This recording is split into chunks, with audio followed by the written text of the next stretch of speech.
Well, it's been a little bit of time since I've come to you guys with a video, but I'm about 2 days out from heading north to Vermont to get started on this year's attempt of the Vermont Long Trail. Vermont Long Trail runs 272 miles from the Massachusetts-Vermont border to the Canadian-Vermont border. Kind of follows the spine of the Green Mountains as it travels north. Wanted to do never done a gear video before, so I wanted to do a gear video. This is the stuff I'll be taking with me. I feel like over the last few years I've kind of pared down my gear list pretty well. I think it suits me pretty comfortably. There are still a few things that I'm tinkering with here, maybe even in these last couple days before I leave. But it is pretty much, for the most part, pretty much set. So I'm just going to go through it. I'm not going to give a ton of details on each of the items as far as weight is concerned and links to the various items on where you can find them. I will provide a link in the description to my lighter pack gear list, which has links, has weights for everything, but has links to most of the items that are still available.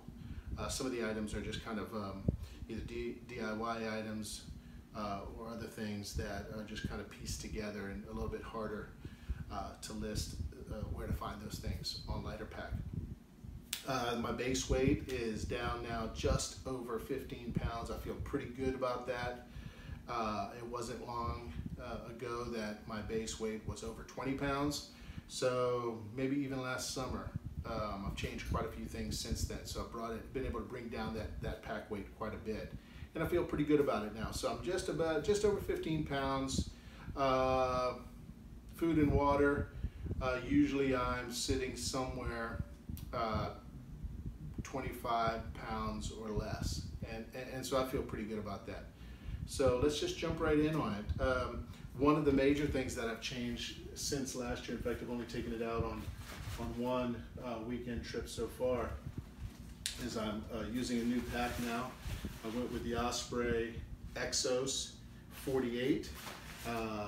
This does come with a removable brain top pack, which I have removed. Haven't used that. As soon as I got this in the mail, I took that top pack off. That's been able to save me a little bit of weight. This pack, without the top pack, comes in at just over 2 pounds, which is a big difference from what I was using before, which was the Osprey Atmos AG50. Great pack, super comfortable, but I just wanted to try to trim down some of that weight.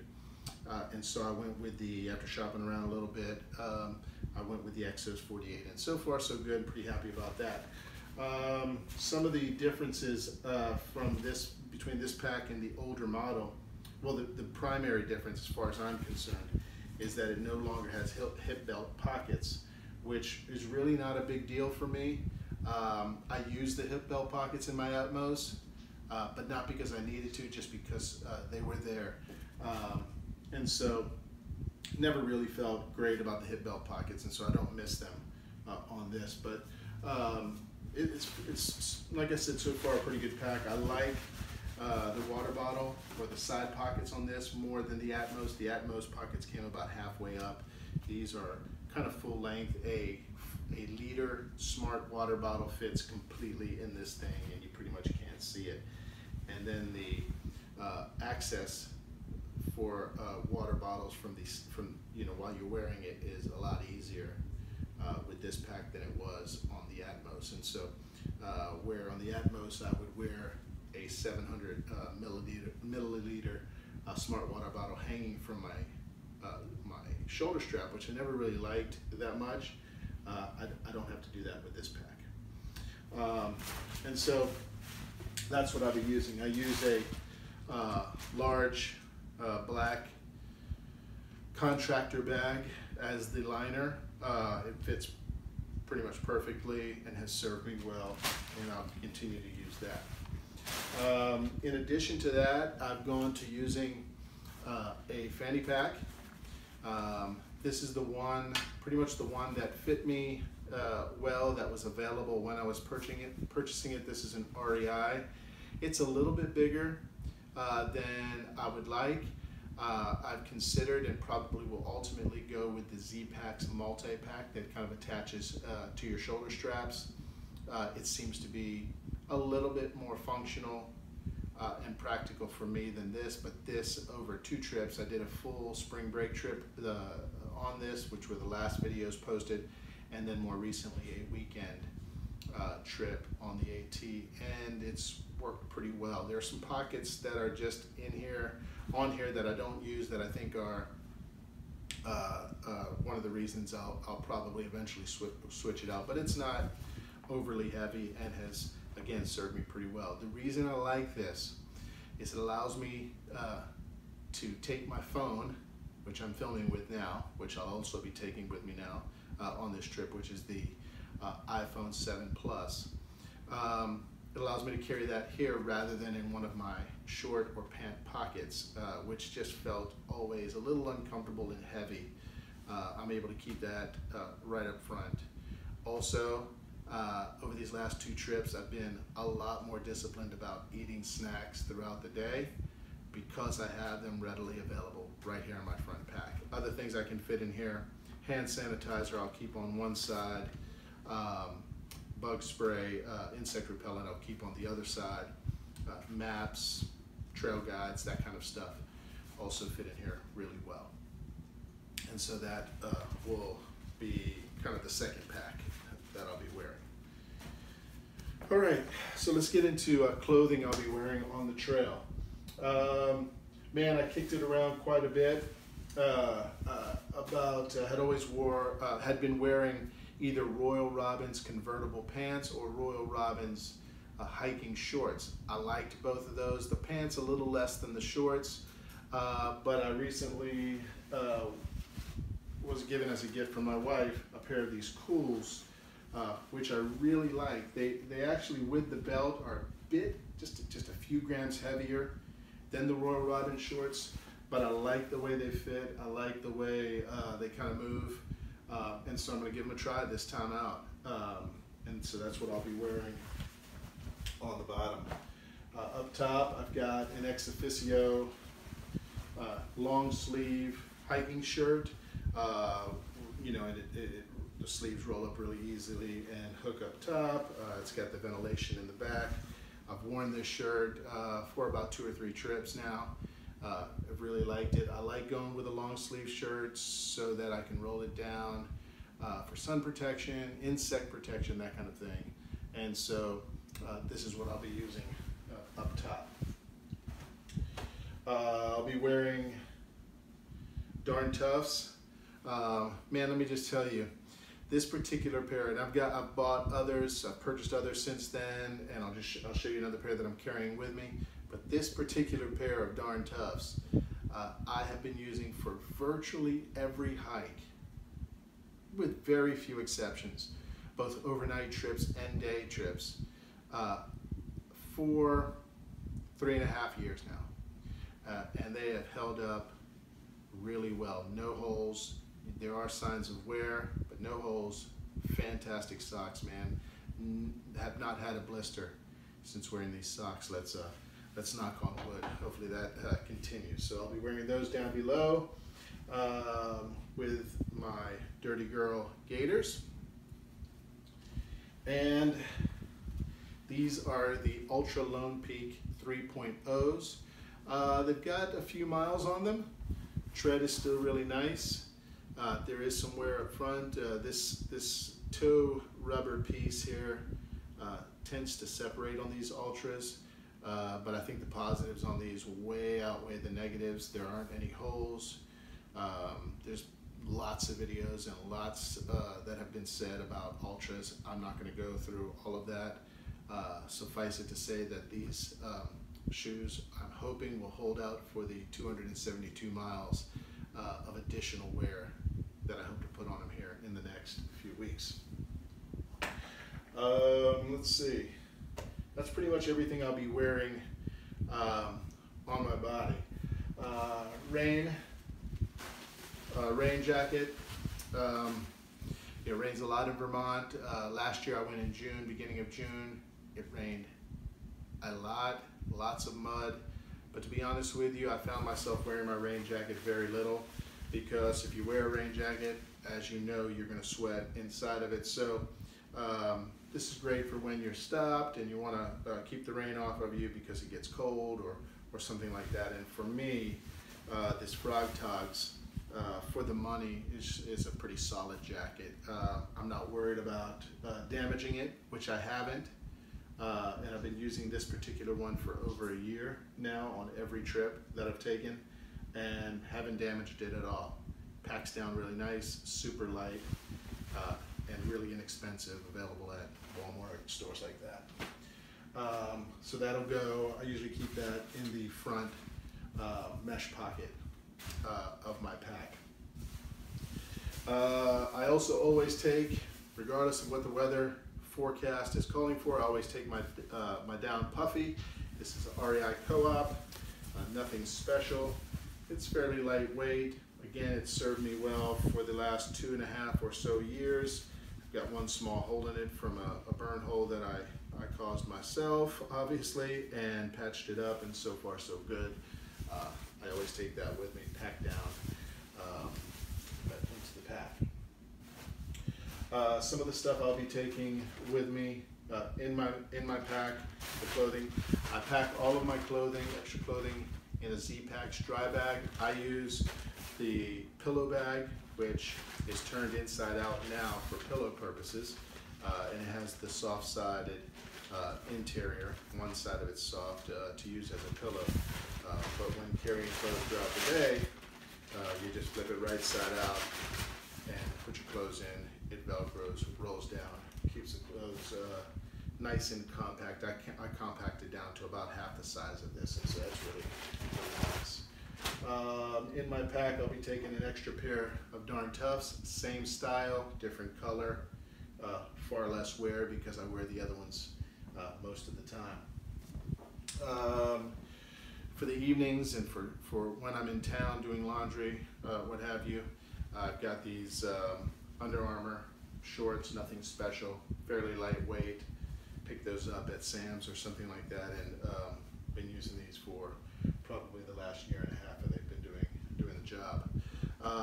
For an extra shirt, got this again, nothing special, just a Russell Athletics, kind of a dry fit type material. It's a little heavier than I'd like. I'll probably switch at some point to like a Patagonia Capilene or something, but for now this is what I'm going to be taking in my pack for extra wear.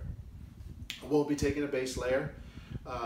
In the summer I don't usually take a base layer top with me. However, because I wear shorts, I always take these along. Sometimes I use them, sometimes they just stay in the pack, but these are the REI Co-op lightweight base layer pants, and so I can wear these under the shorts if it's cold one morning for hiking, in the evening, whatever the case may be, in town while I'm doing laundry, but I bring these along with me. One of the things I didn't mention that of course I'll be wearing, that I just started wearing, I've gone on 1 trip, maybe 2 trips with these, and I really like these. These are the Ex Officio Give and Go mesh boxer briefs. I think these may be the 6-inch inseam.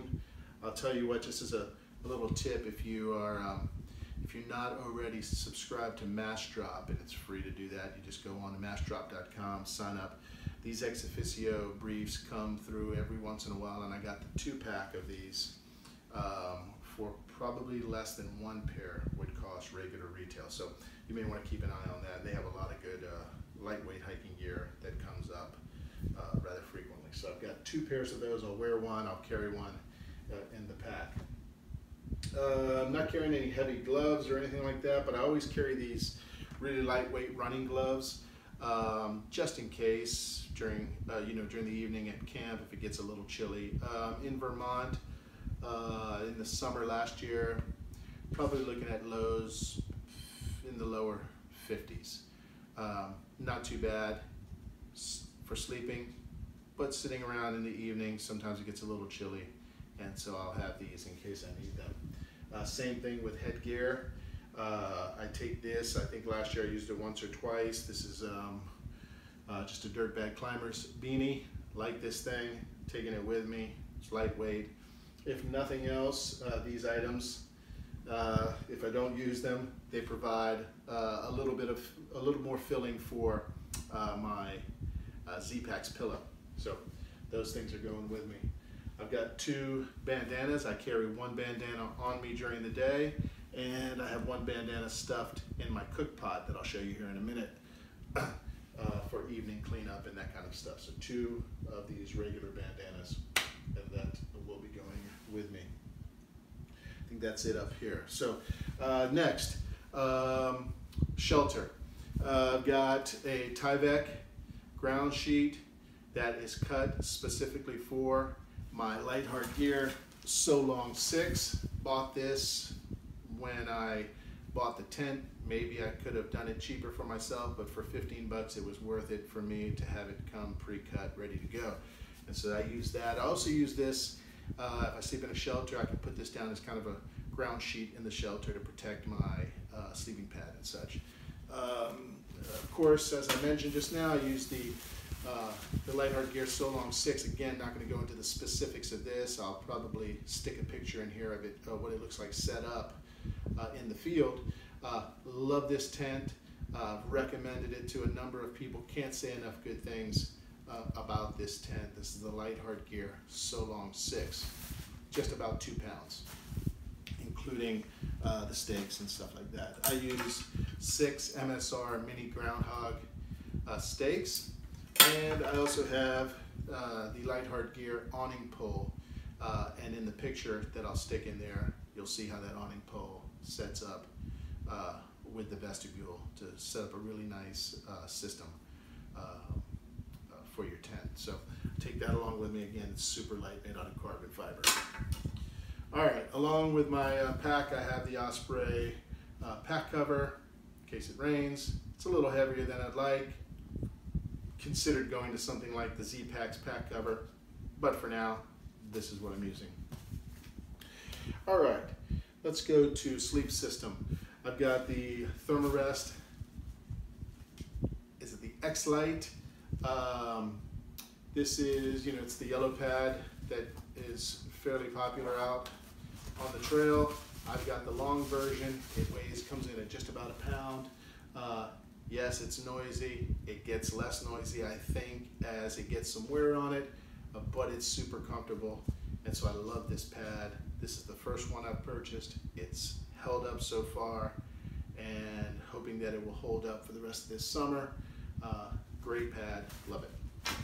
I use the Enlightened Equipment. This is the Revelation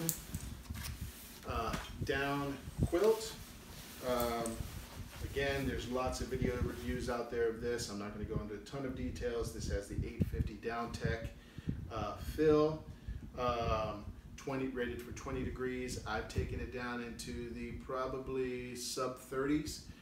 Very comfortable. I've also taken it down into the single digits. Probably not suited best for that. But anywhere from, say, 25 degrees up, I think you would be super comfortable with this. It has, of course, the straps that go around the sleeping pad. Been using this for just over a year, couple years now. Great sleeping bag, quilt actually. I like this, and I would recommend this too as a good alternative to a traditional sleeping bag. Let's see. Let's go to the cook kit. So I use the VRS lightweight, purchased on Amazon, $15.95 or something like that. Canister stove. There are a lot of stoves out there, a lot of great stoves. For the money, this stove has been working really well for over a year now, this particular stove. So I know there's some mixed reviews out there on it. It's working for me and has worked well. Of course, I use the smaller can of fuel. That will usually last me. I've never run out of fuel on most of my trips. I don't think. Well, maybe last summer in Vermont I had to replace one can, but these cans last for me a minimum of a week, but definitely I would say even more than that. So I'll be taking just the small can along with me. I've got the Totes 750 milliliter cook pot. I use all of that with a DIY pot koozie. This is really effective at keeping stuff warm, particularly coffee in the morning, mostly coffee in the morning, and it also serves as a pretty nice kind of protective container for the whole cook kit. It keeps everything together and doesn't allow it to float around in the pack. I also stuff this along with the canister of fuel and the stove and a small Bic lighter in the pot. All that fits really nicely in there. I take 2 Bic lighters, I keep one in the pot and I keep one somewhere else, usually in my fanny pack or in my first aid kit as a backup. I've got the No Limits titanium spork. Not crazy about it, but I've been using it for a couple years now. I would prefer something a little longer, but for now that's working just fine. I have, for my beer bag, I also have a DIY cook pouch. This is really nice. I use mostly Ziploc, quart Ziploc freezer bags to cook in, and this kind of accelerates, I think, the cooking process, at least keeps everything hot. So really easy to make. Maybe I'll do a video on that, though there are many videos up on YouTube now on making those. Let's see here. I've got a Sea to Summit food bag. Not sure yet whether I'm taking this op sack liner to go inside of this. Kicking around the idea, haven't made that final decision yet. But this fits down inside of the Sea to Summit bag pretty nicely and supposedly keeps the odors down to a minimum. But that'll be hanging in a tree using 50 feet of this very thin bear cord with a small carabiner. Last trip out I used this sack as a rock throwing sack, but I'm going to switch that up, try to find something smaller. This is kind of heavy and bulky and big, but I'll find something different for that before we head out. That's the cook kit, the cook setup. Water system, I use the Sawyer Squeeze. It's been really effective for me. No real reason to change that. And I've taken one of the small Sawyer bags and cut it in half, and I use that as a scoop if needed. If there's a water source that I need to scoop the water out of, that works fine for that. Stopped using over the last couple of trips the Sawyer bags to collect water, just because they tend to be a little more fragile than some of the others on the market, and so I went to this 1.5 liter Evernew bag. Been using this for 2 or 3 trips, and really like it. Works well, packs down well, and I feel like it just seems to be quite a bit more durable and fits the Sawyer Squeeze perfectly. Okay, so that's a water kit. I'll carry a 1 liter smart water bottle and a 700 milliliter smart water bottle. I don't have those yet. I'll pick those up right before I leave, but I carry those generally on the trail. AT over the last several months up in Vermont, there'll be enough water on the trail where I'll almost always carry about 700 milliliters. Occasionally I'll put some water in the liter bottle, but I use that liter bottle as mostly as backup. I try to carry as little water as the trail allows, just for comfort's sake. Right, let's see. I think I went through the sleep system. We'll just look at some kind of miscellaneous items here that I take now. I have this small Osprey bag that I use for kind of miscellaneous toiletry type items and first aid. I've got a small first aid kit in here that I continue to pare down and probably will again more before we leave. Extra batteries for my headlamp, Body Glide, extra lighter, some various small first aid items like moleskin and stuff like that, and also Thermarest repair patches for my sleep pad, various medications and supplements that I've been using recently, toothpaste, toothbrush, comb, mostly for the beard, and I bring a small bottle of Dr. Bronner's soap that I try to use as often as possible. I usually bring a regular sized toothbrush, just in a small baggie, sandwich bag baggie, but I will probably go with a half size toothbrush beginning on this trip, so I just put this here for the sake of explanation. Kind of my privy kit here. I've got a roll of toilet paper. This is a pretty big roll. Probably won't start out with that much. I've got the Deuce of Spades from the Tent Lab. Super lightweight. Trowel has worked well so far. Of course, if you stay at or near shelters, usually not an issue, but you got to have that anyway. Leave no trace, right? And of course, take a small bottle of hand sanitizer. One quick tip here, okay? One of my huge pet peeves about hand sanitizer. You've all seen the hand sanitizer that has a flip lid like this. Now these flip lids are great until something happens, they wear out and begin to crack and no longer close, which leads to a mess potentially in your backpack, or in my case in my fanny pack. So I always look for the flip caps that kind of press down like that.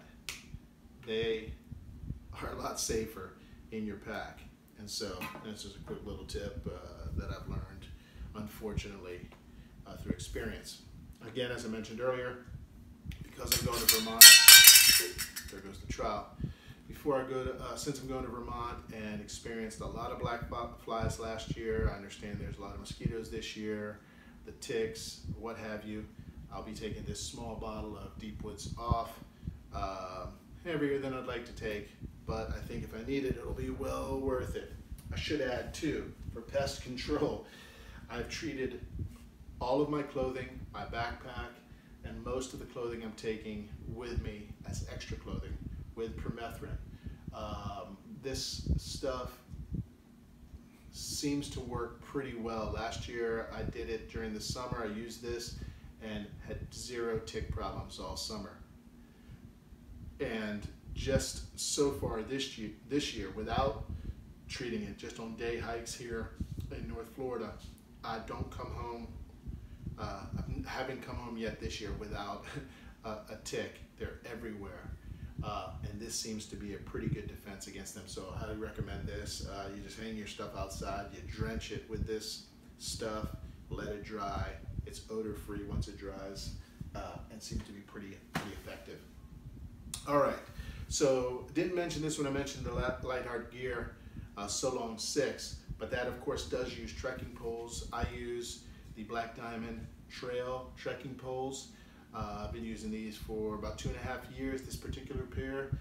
Last year in Vermont, I broke the bottom section when I fell on one of these, and so I replaced that.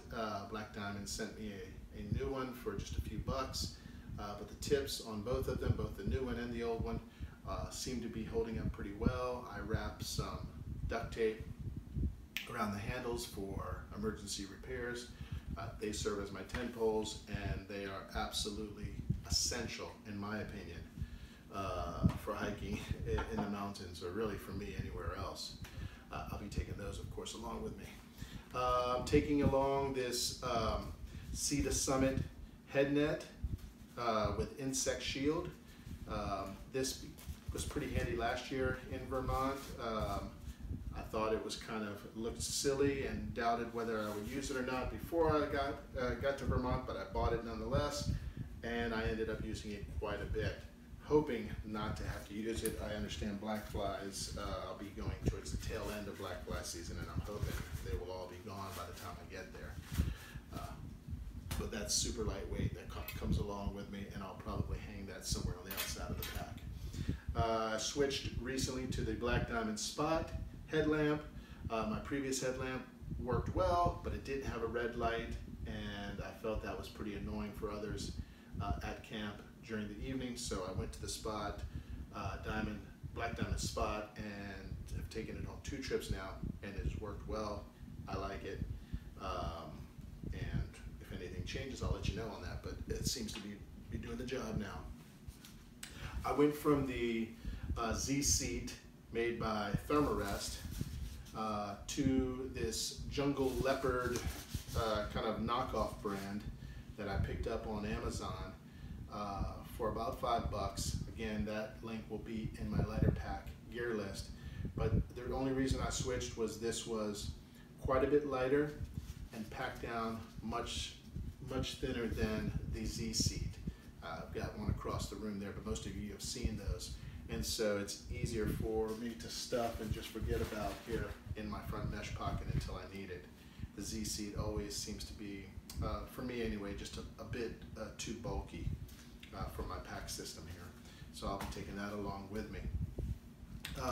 Didn't mention these when I mentioned cook kit or toiletries, but I always take along a pack of wet ones. I know a lot of people dry these out and then re-wet them. For me, this pack is small enough and light enough to not have to bother with any of that stuff. So I just take a fresh pack of these. Every supply in town, I pick up a new pack, and that seems to work well. Made a mess here with dirt. I'll talk about those last. As far as my knife, I carry in my pocket all the time this small Swiss Army knife. Moved from a much larger knife a long time ago down to this small knife. It cuts a block of cheese. It's got small scissors in case I need it. It's got tweezers, everything I need. Nothing more than this is, I think, necessary out on the trail. People ask me all the time, my goodness, that's the only knife you have? What about for protection? Man, I hope I don't face a situation where I need to protect myself with a knife. Hasn't happened yet, and I'm hoping that will remain the case. I take this because I'll be vlogging the whole time, and just because occasionally there's an opportunity to get even a great still shot. I take this. I've been through a couple different varieties of these, but this particular tripod seems to be working well. This is the Photo Pro. I'll put the link in the lighter packs. I use the Photo Pro tripod, which is nice and flexible. I can wrap it around trees if I need to, limbs and stuff, to get the right shot, with this attachment up top that holds my phone. I had this carabiner hanging from it because I had gotten into the habit of clipping it to my sternum strap so that I had it ready when needed. I think I'm going to change that, since these side pockets on the Exos are so deep and so roomy. I think I may start storing this in one of those side pockets, which will allow me to get rid of this carabiner. It just seemed always to be a bit cumbersome hanging down in front of me. As convenient as it was there, it was just a bit cumbersome. So I'll be leaving that behind. I take along also, this came when I purchased the Photo Pro tripod, this small, super lightweight, you forget it's there, little remote, shutter remote, so that if I do have the camera set up on a tripod, I don't have to set the timer. I can use this to take a still picture, also to start and stop video. And it's pretty cool. So take this with me. Sometimes I forget I have it, but there have been a few times when it's come in handy and really done the job in a pretty cool way. So take that along with me. My electronics kit is pretty simple.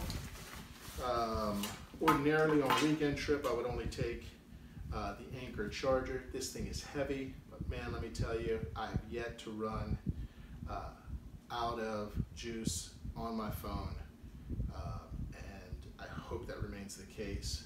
This is probably good for, and I do a lot of videoing and picture taking, plus I use gut hooks all day on the phone, and this probably will last 5 days out there at least. And so this is, I think, well worth the 1 pound that it weighs. There's a charging cable in there as well. I've got the phone charging cable to use to charge the phone. Off of that block, I take along some of the Apple earbuds, And I have this Anchor dual charging block so that I can charge in town. I can charge my phone and recharge the charging block at the same time. And this does it efficiently. Pretty good, not too heavy. Let's see, what else? Okay, now this is something I'm still kind of wrestling with. I'm definitely taking along with me, I usually take along a little Ziploc bag with a small journal, a pen, and usually one Sharpie. I will be doing that this time, but I'm not quite sure what else I'm going to be taking in terms of information, maps, trail guides, that kind of stuff. There is an awesome Vermont Long Trail waterproof map put out by the Green Mountain Club. I highly recommend this. This is definitely coming with me. It has each section of the trail on a separate kind of fold out area, plus an awesome elevation profile along the top, which lists all of the peaks and shelters and mile markers. So this is definitely coming with me. I also have the Long Trail End-to-Enders Guide. This has shelter information, it has some brief town information, kind of like you would find in the AT Guide by AWOL. Of course, the Appalachian Trail runs concurrently with the Long Trail for about 100 miles, so I may copy out a few pages of this to take along as well. Haven't decided on that yet. The real question here is whether or not I'm going to take the Long Trail Guide, which is a much more comprehensive guide with trail descriptions and stuff like that. I did not take this last year, and ordinarily I would not take something like this with me. However, just in reading this here, just kind of at my leisure from time to time, it does have a lot of interesting information that I would pass up on the trail and not probably even notice if I had not read about it in this guide. And so I'm really leaning towards taking this guide with me, even though it is kind of thick and a little heavier than what I would ordinarily take with me in terms of trail guides and so forth. But I'm leaning heavily towards taking this, and I'll make that decision here in the next couple of days. Well, I think that's pretty much it. Covered pretty much everything I'm going to take on this trip with me. Again, all of this stuff inside the Exos has a base weight of about 15 pounds, just over 15 pounds, 15.2 pounds I think is what it comes out to, and you'll see that in the lighter pack gear list that I'll link down at the bottom. Guys, if you haven't already, please subscribe to the channel by clicking the button below, the subscribe button. I'll be vlogging this whole trip. I'm going to do my best to get a video per day up. That'll all depend on how the connectivity is, wherever I happen to be camping or in towns, how often I can upload. I will at very least do 2 or 3 days at a time, but I'm going to try my best to do one video per day to try to keep them relatively short, but also engaging and interesting enough to be helpful for you if you kind of want to see what the trail's like and are making a decision about whether you want to visit Vermont and take a stab at the Vermont Long Trail. So again, subscribe down below. The link is also down below to my Instagram. That's Valise Outdoors on Instagram. Follow me there. I'll be posting pictures throughout the trip, streaming video. Follow me at Instagram and also take a look at the Instagram stories. If you want to check me out over on Facebook, where I'll also be posting updates and links to the videos as they come up, you can search me on Facebook at Valise Outdoors and like the page, and you'll get those notifications as they become available. That's it for now. Hopefully the next time I'll be talking to you will be from Vermont. The plan is to leave here Saturday morning, early in the morning, 3 to 4 a.m. in the morning, drive as far as New Jersey, get to Bennington, Vermont the next day, which will probably be Sunday, start the trail sometime Monday morning. July, not sure what that is, July 1st or 2nd. All right, until then, thanks for watching.